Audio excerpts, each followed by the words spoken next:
একটি কক্ষে এক তরুণীর সঙ্গে ঘনিষ্ঠ অবস্থায় সাতক্ষীরা ৪ আসনের সংসদ সদস্য গাজী নজরুল ইসলাম।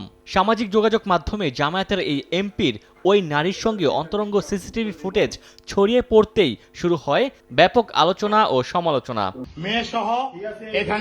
প্রথমে জামায়াত সংশ্লিষ্ট বিভিন্ন মহল ভিডিওটিকে কৃত্রিম বুদ্ধিমত্তা বা এআই দিয়ে তৈরি বলে দাবি করে। তবে কয়েক ঘন্টার মধ্যে ফেসবুক পোস্টে গাজী নজরুল ইসলাম জানান, ভিডিওটিতে থাকা তরুণী তার দ্বিতীয় স্ত্রী। প্রথম স্ত্রীর সম্মতিতেই দ্বিতীয় বিয়ে করেছেন বলেও দাবি করেন তিনি। আমার স্বামী গাজী নজরুল ইসলাম শহীদ মরিয়মের সাথে বিবাহ হয়েছে। পরে আরেকটি ভিডিওতে ওই তরুণী প্রথম স্ত্রী এবং পরিবারের কয়েকজন সদস্য একই দাবি করেন। জানানো হয়, ভিডিওটি রাজধানীর মগবাজারে সংসদ সদস্যের ব্যবসায়িক কার্যালয়ে ধারণ করা হয়েছিল। তাদের ভাষ্য, পারিবারিক বিরোধের জেরে ভিডিওটি ফাঁস করা হয়েছে এবং এ ঘটনায় চাঁদাও আদায় করা হয়। এদিকে ১৭ জুন বিয়ের দাবি করা হলেও জামায়াতের এই এমপির ২২ জুন চাকরির জন্য সুপারিশ করা ওই তরুণীর জীবন বৃত্তান্তে অবিবাহিত উল্লেখ করা নিয়ে চলছে বিতর্ক। ফোটানোর ঝামেলা ছাড়াই নিরাপদ পানির জন্য ঘরে আনুন পিওরিট। কল করুন 16627।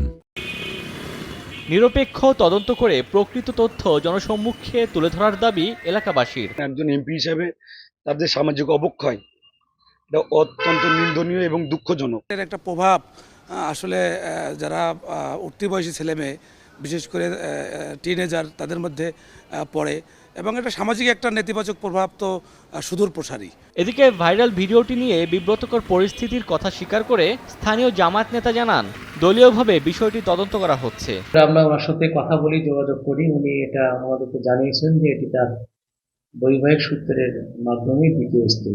এদিকে জেলা জামায়াতের কর্মপরিষদ সদস্য ও সাতক্ষীরা ৪ আসনের এমপি গাজী নজরুল ইসলামের এই ঘটনায় প্রকৃত তথ্য উপাত্ত সংগ্রহ করে সাংগঠনিক নিয়ম অনুযায়ী প্রয়োজনীয় পদক্ষেপ নেওয়ার কথা জানিয়ে বিবৃতি দিয়েছে দলটির কেন্দ্রীয় প্রচার ও মিডিয়া সেল। ওমর ফারুক, সময় সংবাদ।